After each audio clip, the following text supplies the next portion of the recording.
Hola gente, bienvenidos de nuevo a Ficciones Compartidas. En la entrega de hoy vamos a sumergirnos en el fascinante mundo de las grandes sagas de la literatura. Aunque estas epopeyas narrativas nos han cautivado con sus mundos imaginarios, personajes entrañables y tramas intrincadas, también es justo aceptar que ninguna obra maestra está exenta de imperfecciones. En este análisis exploraremos juntos esos momentos inesperados, giros de trama extraños, falta de consistencia en los personajes, contradicciones y ambigüedades que en ocasiones nos hace fruncir el ceño y cuestionar la lógica interna de nuestros queridos libros. Y es que una saga o conjunto de libros, entre más libros acumula, más posibilidades hay de que acumule errores. Así que prepárense para un viaje donde destaparemos varios fallos de trama y un par de misterios. Aviso que habrá spoilers. Comencemos. Primera parte, las sagas juveniles. Errores en las decisiones de un personaje. Sombra y Hueso, junto con todo el grishaverso que ha surgido, es muy extenso para abarcarlo. Aquí el antagonista principal es el general Kirigan, también conocido como el Darkling. A lo largo de la historia, él comete varios errores que tienen un impacto significativo para la trama, pero alguien que tiene su nivel de poder, su experiencia y sobre todo su edad, no debería de cometer bajo ninguna circunstancia ese tipo de errores. Subestima a sus propios poderes, subestima a Alina en varias ocasiones, sobre todo cuando trata de manipularla. Ignora las advertencias de otros Grisha. No pudo prever la traición de Baghra, que es la única persona que conoce su debilidad. Eso último supondría que es un tema muy íntimo en la historia de ambos personajes. Pero cuando se ve el gran panorama, Kirigan es un personaje por el cual varios lectores sentimos una especie de amor-odio. Errores que contradicen a la ciencia. A veces estos detalles en los libros pueden cuestionar su credibilidad. En Canción de Hielo y Fuego encontré uno que me hizo dudar. En los capítulos de Arya se menciona que se orienta por el musgo en los árboles para ir hacia Aguas Dulces o Riverfront. Por el musgo. ¿Ves cómo crece solo en un lado de los árboles? Ese es el sur. Sin embargo, en el hemisferio norte el musgo crece en la cara norte de los árboles. Este detalle, aunque puede pasar desapercibido para algunos, me llevó a pensar sobre las posibles explicaciones. Primero, podría ser un descuido de R.R. Martin. Segundo, podría ser una licencia creativa en su mundo imaginario. Tercero, podríamos estar en el hemisferio sur. La verdad no sé en qué hemisferio está Westeros. Aclaro que por razones personales ya no terminé de leer la saga. Finalmente, podría ser un detalle intencional de Martin sugiriendo que Arya estaba equivocada o estaba mintiendo al guiar a su grupo en la dirección opuesta, lo que habla de su carácter decidido y su habilidad para liderar incluso cuando está equivocada. Ahora, ¿cabe hacer una observación sobre ciencia en una saga de espada y brujería? ¿Qué opinan, gente? Confusiones por causa de la terminología o el error de interpretar a conveniencia. Esto no es tanto un error literario, solo es un problema con algunos fans. Por ejemplo, los que leen la palabra cuántico en un libro o blog de astrofísica y también la leen en un libro de autoayuda pensando que es lo mismo y no. Eso pasó con la materia oscura, nombre de la saga y del polvo que flota entre los universos, el cual es muy importante para el magisterio por su relación con el libre albedrío. Mientras que en ciencia, materia oscura es una materia real que no interactúa con la luz en ninguna forma, por lo que solo se puede detectar por sus interacciones con la gravedad. El problema viene cuando algún fan cree que se trata de lo mismo y trata de explicar ciencia usando literatura fantástica como fuente y no al revés. Ambigüedades o detalles que necesitarían aclaración. Me gustan mucho los libros de Harry Potter. Incluso tengo el audiolibro en CD original como prueba de eso. Pero admito que tienen algunos errores o incongruencias que pueden ser confusos o ilógicos, o que necesitan un poco de contexto. Un ejemplo es un pequeño error sobre las motos de Sirius Black. En el primer libro, en el capítulo 1, Hagrid le dice a Dumbledore que tiene que devolver la moto a Sirius, ya que se la prestó para llevar a Harry a casa de sus tíos. Pero en el tercer libro, Sirius le dice a Harry que le regaló la moto a Hagrid porque él ya no la necesitaba. Haber leído una conversación entre Hagrid y Sirius habría sido muy bueno para mí. Algo más importante, en el primer libro, cuando un troll entra en el castillo, Dumbledore ordena a los alumnos que vayan a sus dormitorios. Pero para hacer eso, los de Slytherin tienen que pasar por las mazmorras, justo donde está el troll. ¿Se le olvidó a Dumbledore? ¿Quería deshacerse de ellos? ¿O él ya sabía que el troll se estaba moviendo? Prefiero pensar que había otros caminos que no vi ni en los libros ni en las películas. Una que me parece interesante es que en el segundo libro, el fantasma Nick casi decapitado es petrificado por el basilisco junto con otros estudiantes. Dumbledore dice que le harán una poción de mandrágora para revivirlos. Hasta donde me acuerdo, las pociones deben ser bebidas para que hagan efecto. Pero, ¿cómo puede beber una poción una estatua de piedra o un fantasma? ¿Y cómo puede ser petrificado un fantasma si no tiene cuerpo? Obviamente no podía morir por la mirada del basilisco porque ya está muerto. ¿Acaso usaban un aspersor de pociones? Errores en el desarrollo de los personajes. Los libros juveniles que se empeñan en dar lecciones morales se enfocan tanto en un personaje que los personajes secundarios terminan siendo planos, poco memorables, intercambiables, genéricos o incluso no se les vuelve a mencionar, como si sus vidas o las consecuencias de estas no importaran. Y quizás eso es de lo que más peca la saga de Percy Jackson, independientemente de si todo está pensado para que el protagonista camine el camino del héroe. Pero encontré algo mucho más extraño, errores de ortografía de los que solemos llamar dedazos. Dejo 3 capturas para que los observen con calma. Errores de continuidad sobre los personajes. ¿Se acuerdan cuando en la página 72 de El corazón arponeado el nombre de Templanza Burrows cambia al de Marsh 2 veces? Solo los fans de Los Simpson dirán que sí. Para todos los demás, me encontré muchos errores tipográficos en los libros de King, traducidos al español, pero nunca pensé mucho en eso. Ahora, ¿cómo pudo suceder esto si pasó por tantas manos dentro de las editoriales antes de publicarse en papel? El colmo es la saga de la Torre Oscura, donde Roland pasa a Ronald y viceversa varias veces. Otro tipo de error pasa en el juego de Ender de Orson Scott Card. El nombre real del personaje es Andrew Wiggin, pero sus padres y sus hermanos le dicen Ender desde que era un niño. Pero en otra parte mucho más adelante en la saga me pareció leer que se insinúa que Ender era un nombre código que le habían asignado desde antes. ¿Predestinación? ¿Error de continuidad? ¿O simplemente fue un error de traducción en la edición en español? Errores en las edades de los personajes. Bueno, esto no es algo verdaderamente importante como serían los errores de continuidad, es más bien una cuestión de información, pero cuando tratas de seguir el hilo de una historia puede ser incómodo tener dos datos donde se contradice uno con el otro sobre el personaje. Voy a poner de ejemplo de Dresden Files, aunque tal vez no sea exacto, así que si hay alguna autoridad en las sagas sobrenaturales, que me ayude por favor. Harry Dresden, hasta donde entiendo, nació el 31 de octubre de 1974, pero buscando el dato en internet, las fechas varían de blog a blog, posiblemente es fandom. Pero al volver a leer Full Moon recientemente, noté que Dresden seguía refiriéndose a Harris, un agente del FBI. De niño, la edad mínima para ser agente del FBI es 23 años, lo que significa que Dresden trataba con condescendencia a un joven que tenía exactamente su misma edad. Promesas no cumplidas o el error de querer abarcar mucho.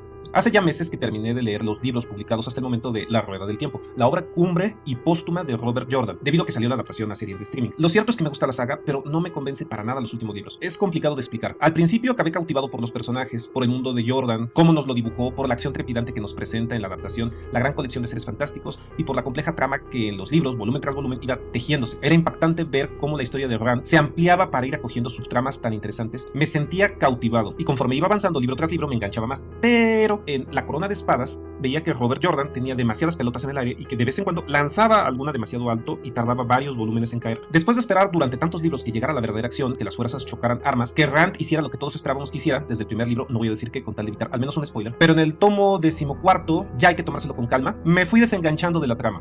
Concluir a serio Actar Balón me tomó mucho tiempo porque me perdí en los adornos. Aclaro que me encantan los detalles con que describe el carácter de los personajes, especialmente los femeninos, y sobre todo las descripciones de los lugares, ciudades y ambientes. De hecho, la cosa llegó a un punto tal que directamente me saltaba uno o dos párrafos porque se repetía en exceso. Incluso quería recordar un párrafo calcado de un libro anterior, aunque ahorita mismo no puedo situarlo con certeza. Por si alguien lo ubica, déjenlo en los comentarios. Ese último fenómeno se llama doblete, el cual es un terrible error de edición donde el autor o probablemente el editor toma cosas de varios borradores que no quiso soltar y vuelve a escribir lo mismo en dos libros.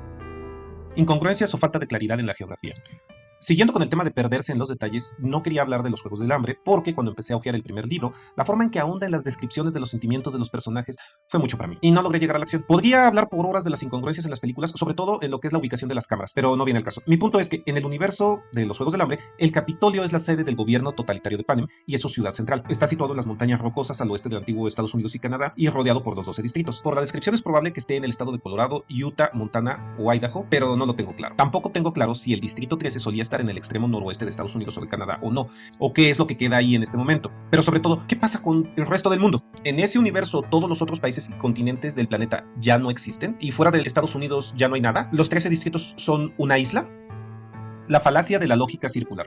Esto es un error más común en otro tipo de libros, ensayos o conferencias, sobre todo en páginas y grupos de pseudociencias, en donde la idea A es justificado por la supuesta evidencia de la idea B, pero esta a su vez tuvo su razón de ser en la idea A. Es algo así como, yo tengo un libro de magia real escrita por magos reales, y si alguien me pregunta, ¿y cómo sabes que eran magos reales? Les contestaré, porque lo dice el propio libro. Mira, este libro fue escrito por magos reales. Pero incluí este tipo de problema solo como un pretexto para mencionar una de mis sagas favoritas, Discworld o Mundo Disco, de Terry Pratchett. Entre los diferentes universos paralelos, dentro del universo de la historia principal, hay un universo de bolsillo, que le llamaremos Mundo Bola, o Mundo Esfera si lo prefieren. Mundo Bola es un término en Mundo Disco para mencionar al mismo tiempo a la Tierra y al universo real, donde estamos nosotros. Desde el punto de vista de Mundo Disco, Mundo Bola existe en una esfera de vidrio ubicada en la Universidad Invisible, donde es custodiada por Finswind. Fue creada por X para usar un exceso importante de magia, después de que los magos dividieran el Taumo. Lo extraño de Mundo Bola es que no contiene nada de magia, por eso los magos están tan fascinados con esta, ya que al parecer ese universo tiene sus propias reglas. Lo extraño es que Mundo Bola parece ser el único planeta dentro de la esfera de vidrio. ¿Cómo es que todos los otros habitantes de Mundo Bola pueden ver un sol, una luna y muchas estrellas? ¿No deberían de estar a millones de kilómetros de distancia de su planeta y por lo tanto fuera de la esfera de vidrio? Voy a suponer que es la magia de la propia esfera lo que permite eso.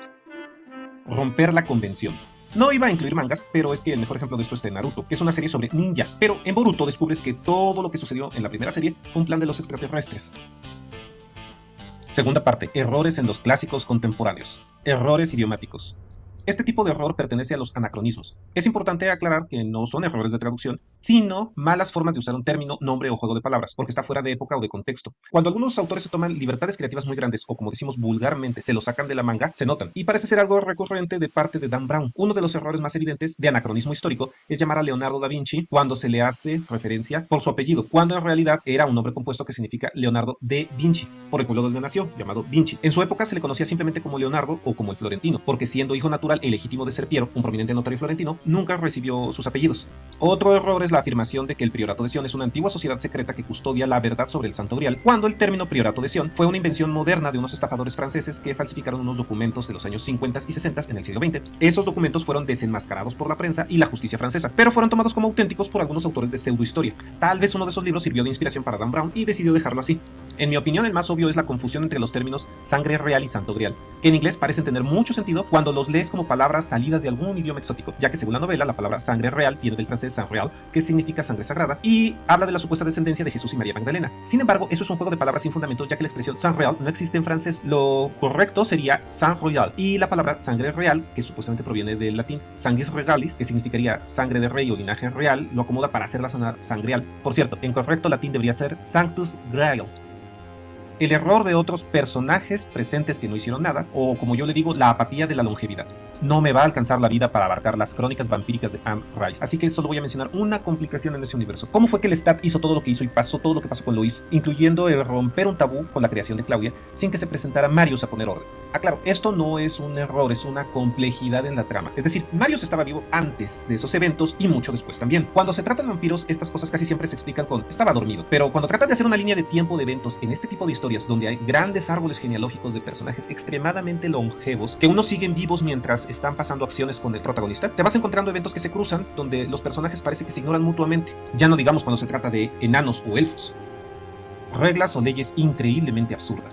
Sueñan los androides con ovejas eléctricas, o el libro que inspiró a Blade Runner se publicó en 1968 y Philip K. Dick lo escribió a lo loco. Supongo que por eso es la buena calidad del trabajo. Si solo seguimos al personaje de Deckard, las diferencias con las películas son muy pocas. Leí el libro hace varios años cuando lo encontré en un aparador de un supermercado, porque cuando vi la película de niño pensé, es la mejor película del mundo, tuvieron que haber viajado al futuro para poder filmarla. Y me volví un fan de las pequeñas historias de Philip K. Dick que me encantan desde chico. Tengo varias en mi colección y siempre que puedo las vuelvo a leer. Pero ahora que volví a leer la novela es otra cosa. En el libro, todas las especies animales están prácticamente extintas. En este mundo, tener un animal vivo es un símbolo de alto estatus. Claro, si se muere, para no perder el estatus, lo sustituyes por un animal artificial. Una réplica, idéntica pero artificial, como lo hizo Deckard con su oveja. Y la parte que no entiendo es, ¿por qué los gobiernos obligan a la gente a adoptar animales y tenerlos en sus azoteas o dentro de sus departamentos? Digo, si están en peligro de extinción, ¿no sería mejor tenerlos a todos juntos en reservas especializadas para que se reproduzcan libremente, o en zoológicos o en laboratorios donde pueden tener todos los cuidados médicos que necesitan, tomen en cuenta que el planeta está totalmente contaminado, o transportarlos a las colonias exteriores, Marte al menos? Es decir, el simbolismo sobre lo real contra lo artificial es hermoso, o sea, desde la oveja hasta el sapo y sobre todo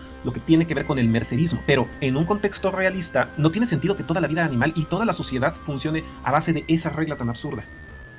El principio de contradicción o el error del personaje, que es lo que no podría ser.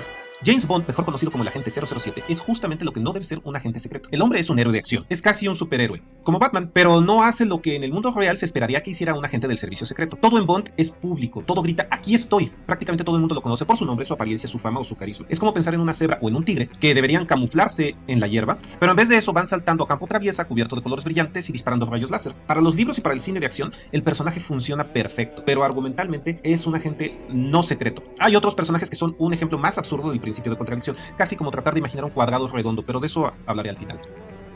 El desnivel en la escala de poderes. Dune de Frank Herbert no es cualquier saga, es una epopeya. No se puede abarcar todo ese universo, así que solo voy a comentar un detalle sobre las armas, en cierta forma la voz. ¿Cómo es que en una sociedad que puede viajar instantáneamente entre planetas gracias a la especia, no hay armas tecnológicas que tengan un nivel de poder equivalente? ¿O por qué no hay un sistema de comunicación instantánea dentro de los planetas? Puedo suponer que en un universo donde la telepatía es real, la comunicación masiva nunca se desarrolló, o que todo el nivel de tecnología fue una decisión creativa por parte del autor. Pero ponga a su consideración este detalle. En el planeta Dune hay pequeñísimas armas de asesinos que son súper efectivas, y hay gusanos gigantes en la arena que son relativamente fáciles de esquivar para una o dos personas que saben lo que hacen. ¿A alguien más le parece que está un poco desbalanceado el nivel de poder aún dentro de este contexto de este universo? Universos rotos porque fueron construidos sobre la marcha. Isaac Asimov, creador de Fundación y de todo el universo de la robótica, es una de las mentes más prolíficas y brillantes que ha existido desde Shakespeare, y empezó a escribir desde joven. Continuó haciéndolo hasta el último de sus días, con más de 200 obras completas en su bibliografía, además de crear uno de los universos más complejos que ha servido de base a muchos otros. Aquí tengo una lista de puntillosos errores encontrados en ese universo de Robot Imperio Fundación, basado en los libros de Asimov. En este caso, cuando menciono un error, trato de ofrecer una o más sugerencias para corregirlos, porque hay errores en el tiempo, en el espacio, espacio en los nombres de los personajes y de las estrellas. Segundo aviso de spoilers. Como de costumbre, aconsejo leer los libros antes, ya que puedo estarles estropeando las historias. En Segunda Fundación, muchas veces se menciona que han pasado 50 años desde la muerte del mulo. Un número más preciso, haciendo la cuenta, es de 60 años. Segunda Fundación, capítulo 16, comienza la guerra igual al año 376 de la era fundacional, al año 11.692 de la era galáctica. Debería ser el 12.444, y el año 455 debería ser el 456 del nacimiento de Harry Sheldon, y el año 76 debería ser el 66 del establecimiento de la primera ciudadanía por el mulo, lo cual presumo que es a partir de la conquista de Calgan. La Segunda Fundación termina con la siguiente cita del último párrafo del capítulo 22. 8 meses antes, el primer orador había contemplado aquellas mismas estrellas, que en ninguna otra parte eran tan numerosas como en el centro de ese enorme núcleo de materia que el hombre llama la galaxia, con un sentimiento de duda. Pero ahora se reflejaba una sombría satisfacción en el rostro redondo y rubicundo de Prim Palver, primer orador. 8 meses es erróneo porque la referencia previa al primer orador mirando las estrellas y preocupado por el futuro fue en el capítulo 10 meses antes. Ese error que estaba en alguna edición en papel ya fue corregido para las ediciones digitales. En Los límites de la Fundación, parte 2, capítulo 2, Trevis está discutiendo con la alcaldesa Brano y le dice: ¿Cómo puede usted creer eso? La Segunda Fundación, según el relato, fue localizada y sus diversos miembros eliminados. Esto sucedió en el año 378 EF, hace 120 años. Leyendo más adelante, 378 EF no se ajusta con los datos dados en Segunda Fundación. Todo sugiere que la fecha debería ser 377 EF. Buscando una línea de tiempo de fundación, posiblemente algunas fechas necesitan ajustes de 6 meses. Tyran es mencionado en la arena estelar como a una distancia de 500 años luz de la Tierra. Tyran está detrás de la nebulosa de Cabeza de Caballo, que está a 1600 años luz del Sol. Si ese número lo dividimos entre 3.2, que es más o menos lo que mide un parsec en años luz, nos permite suponer que Tyran está a 500 parsecs de la Tierra, no a 500 años luz. El tamaño del área controlada por la Fundación y el área controlada por Calgan en Segunda Fundación es ridículamente pequeña. Regían un cuadrante de la galaxia con despotismo. Se dice que Calgan controlaba una provincia. La jerarquía del Imperio Galáctico nos permite estimar que un cuadrante podría tener hasta 1/10 de la galaxia, 2,5 millones de sistemas solares. Un sector podría tener 250.000 sistemas solares y una provincia podría tener 2.500 sistemas solares. Sin embargo, en la guerra esterniana, la Fundación pierde todo excepto el corazón de los 4 reinos, más o menos 100 sistemas solares, y Calgan controla 27 mundos. Calgan y la Unión de Mundos deberían ser mucho más grandes, quizás un sector, 250.000 sistemas solares, y el corazón de la Fundación debería ser el sector de Anacreonte, otros 250.000 sistemas solares. No es de sorprender que las dimensiones del espacio de Calgan también sean demasiado pequeñas. Su diámetro es de 800 parsecs, dada la distancia desde Satania a Locris. Hay dos maneras de obtener esta información. La primera es suponiendo que Satana y Locris están en lados opuestos desde Calgan. Entonces, tratar de calcular el diámetro de la Unión de Mundos basada en ese tamaño sería una respuesta. La alternativa es suponer que Asimov o uno de sus editores confundieron Corel con Calgan, y que toda la información geográfica escrita sobre Calgan en Segunda Fundación son en realidad de Corel. En Fundación y Tierra hay otras estrellas en el cielo de Alpha cuando Alpha Centauri B es visible. Pienso que eso no debería ser posible por la descripción del planeta. El cielo sería casi azul sin ninguna otra estrella visible. Hay errores basados en la forma de la Vía Láctea. Ya hay muchos sitios web que describen cómo es nuestra galaxia, pero aquí necesito una breve descripción. La mayoría de las estrellas de la Vía Láctea están ubicadas sobre un disco plano. Imagínense que tiene la forma de un hotcake con un centro muy esponjoso, de un diámetro de 400.000 parsecs y una altura de 700 parsecs, con un núcleo más denso de unos 4.000 parsecs de diámetro. Los brazos en espiral pueden extenderse hasta 13.000 parsecs de distancia desde el centro. Cuando escribió Asimov no se había medido con tanta exactitud.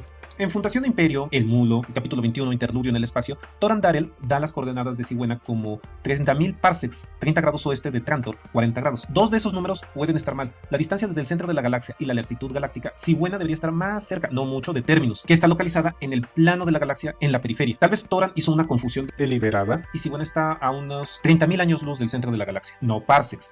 En Preludio a la Fundación capítulo 9 se dice que el padre de Cleón I es Stanel VI. Puesto que Stanel VI es mencionado en Fundación y Stanel V es mencionado en Segunda Fundación, ambos son emperadores post-Fundación, por lo que se podría suponer que el padre de Cleón I era Stanel IV. Podríamos conjeturar que la referencia de Onumbar a Stanel VI como emperador de la era fundacional podría estar mal, y que el emperador correcto sería Stanel VII. Siempre es más seguro asumir que fue un error por olvido o descuido en lo que está diciendo un personaje a que fue un error de escritura por parte del narrador. Salvador Harding en Fundación dice que el poder nuclear tiene 50.000 años de antigüedad, pero haciendo las cuentas debería ser 20.000 o 25.000 años de antigüedad. Hay un error técnico proveniente del hecho de que las estrellas que son demasiado grandes o brillantes son de vida corta. Por consiguiente, sería improbable que tuvieran un planeta alrededor con vida o que pueda sustentar la vida. También ese planeta tendría que estar demasiado lejos, lo cual podría causar algunos problemas orbitales, especialmente si la estrella tiene compañía. En los límites de Fundación, Trevis menciona que no hay planetas alrededor de cualquier estrella tipo A o M. Eso es razonable, pero se contradice con referencias a planetas habitados alrededor de estrellas tipo A. La solución más simple es que la clasificación de los planetas en el libro es un poco más compleja de lo que de por sí estimamos en ciencia. Tercera parte, errores y malas interpretaciones en bestsellers de nivel mundial. Cambio abrupto en el punto de vista del narrador. En el ciclo de Macondo, Gabriel García Márquez hace cambios en las voces narrativas un tanto abruptas para poner en contexto al lector, incluyendo la narración de sueños, distintos puntos de vista de un mismo personaje desde varios puntos de la ciudad, o eventos que no podrían recordar los personajes pero que los cuentan como si pudieran. Obviamente hace esto para evitar un narrador omnisciente y porque su obra pertenece al realismo mágico, pero para una primera lectura cuando uno es lector primerizo, es muy confuso saber de quién es la voz que está contando la historia. Autobiografías ficticias o con un hueco al final. Ellery Queen es el seudónimo de los escritores Danae y Lee, y a la vez es el nombre del detective que protagoniza toda la saga del mismo nombre, en la cual se seguía la fórmula donde al lector se le invitaba a resolver el misterio. Y todo el ciclo de casos eran referencias geográficas o títulos crípticos, y a la vez una autobiografía del personaje. Hacia el final de su carrera conjunta, Lee y Danae accedieron a prestar el nombre de Ellery Queen a otros autores de novelas policíacas. En estas obras no aparece el personaje Ellery Queen como protagonista principal. Entre los escritores que usaron ese seudónimo se encuentran autores del calibre de Jack Vance, Theodore Sturgeon y Abraham Davidson. Hasta 1938, Danae y Lee escribieron guiones para el cine, lo que indujo a una lenta pero irreversible transformación de su personaje y de sus historias, abandonando el esquema lógico formal de los primeros desafíos al lector. Las tramas empezaron a incluir aspectos psicológicos decisivos para los finales de la solución de los casos. No faltaron incluso referencias al misticismo o al simbolismo religioso y a temas de ocultismos que estaban muy de moda en los años 70, en los que el personaje de Ellery Queen era absolutamente distinto al que los primeros lectores conocieron. Esa mezcla de racionalismo y simbolismo causó muchas críticas a los autores. Por cierto, si alguien sabe cuál fue el final del detective, espero que me lo cuenten. Dos versiones incompatibles. ¿Cuál es la verdadera? Esto es un error muy común en los cómics y series de televisión porque conforme entran y salen guionistas, directores y editores, cada uno va modificando a los personajes, poniendo parte de su creación, sus puntos de vista o alterando cosas que estaban en una saga ya creada. Poner ejemplos de los cómics tomaría varias vidas, así que voy a usar de ejemplo el universo expandido del Señor de los Anillos, donde las ediciones completadas por su hijo y las adaptaciones a series autorizadas por su familia se van alejando de la visión original de J.R.R. Tolkien. Otro tipo de error son los puntos ambiguos. Por ejemplo, el nuevo rey podía ser parte de la familia de Isildur, como un descendiente de su hermano, o tendría que haber sido un descendiente directo de la simiente de Isildur. También existe la retroconvención, en donde algo que se había contado antes se modifica con cosas que agrega el autor después. Por ejemplo, se escribió en los apéndices que lo que contó Bilbo sobre cómo encontró el anillo por primera vez no fue lo que se nos narró en su libro, El Hobbit. Además de eso, hay otras ambigüedades o huecos de información que hasta la fecha son canon y un misterio por resolver. Como por ejemplo, ¿quién es realmente Tom Bombadil y qué tan poderoso es? Porque dentro de ese universo y de las reglas de la magia, es un personaje muy roto. El problema para el lector cuando la escritura no es lineal o lo que yo llamo la compilación desordenada. Esto como tal no es un error del autor, sino del lector. Lo menciono solo porque vi un video sobre Narnia donde un youtuber dice que en El León, la Bruja y el Ropero que haya un farol en medio del bosque es un error y un agujero de guión. De hecho, eso es parte del universo original. Y cómo llegó ahí el farol se explica en el sexto libro, El Sobrino del Mago, mi favorito. Ese libro, el cual de hecho es una precuela, escrito mucho antes de que existiera el concepto de precuela en el cine, fue publicado cuando estuvo por terminarse la saga. Así que si ponemos los libros en orden de la historia en lugar del orden de publicación, deberían ser 6, 1, 2, 3, 4, 5 y 7. Entonces tenemos un libro que presenta hechos al principio del tiempo, pero escrito por mano del autor muchos años después. Por eso le llamo esto compilación desordenada. Ceguera selectiva de un personaje. Esto no es tanto un error como una licencia creativa un poco exagerada y que es muy difícil de justificar después en el carácter del personaje. Por ejemplo, en la primera novela del detective Sherlock Holmes, Estudio en Escarlata, John Watson queda sorprendido cuando Sherlock ignora que la Tierra gira alrededor del Sol o el nombre de los planetas, y cuando Watson se lo explica, el detective asegura que va a olvidarlo de inmediato. Actualmente, con lo que sabemos sobre la memoria, tiene una cierta explicación, pero aún así es confuso imaginar un personaje que puede recordarlo todo y olvida un dato tan evidente. Anacronismos o inversiones entre causa y efecto. Cervantes hizo algo muy gracioso al escribir Don Quijote. En la escena de la quema de libros se mencionan algunos escritos por Cervantes, porque se trata de una autoalusión o autoparodia por parte del autor. Cervantes habla de sus propias obras de teatro y poesía, como la Galatea, la Numancia o los trabajos de Persiles y Segismunda, que el cura y el barbero deciden salvar del fuego por su valor literario o algunos por pura suerte. Con este recurso Cervantes muestra su humor y su conciencia como escritor, pero noten que el primer libro, que comienza con En algún lugar de la Mancha, de cuyo nombre no quiero acordarme, plantea a Don Quijote como un personaje que vivió un poco antes que el autor. Así que, ¿cómo podría haber estado desde hace tanto tiempo en su biblioteca libros que Cervantes acababa de escribir? Inserción histórica para forzar la verosimilitud.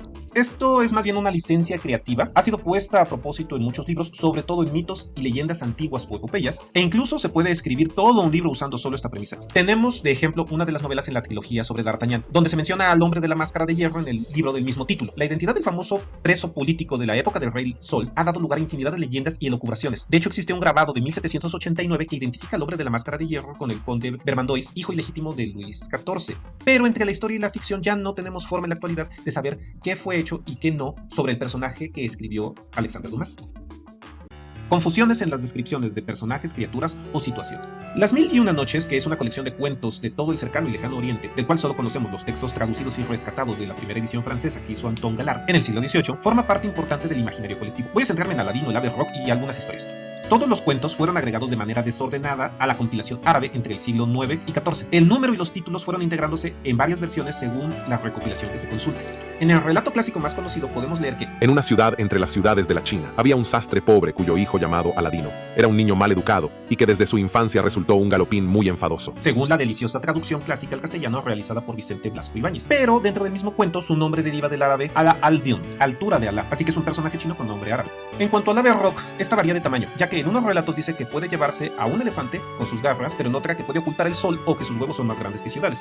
Todo el libro contiene relatos que hoy en día en la cultura popular se promueven como cuentos infantiles para dormir, pero en realidad tienen un contenido erótico e incluso relaciones entre genios y humanos o descripciones muy bizarras. Pongo de ejemplo: oh mi señor, la historia de tu servidora Togfa es una historia extraña y su caso es muy sorprendente, porque si se escribiera con agujas en el ángulo interior del ojo, serviría de enseñanza al lector atento. Aunque eso entra más en el campo de la apreciación cultural que de los errores. Todos los errores mencionados juntos en un solo libro.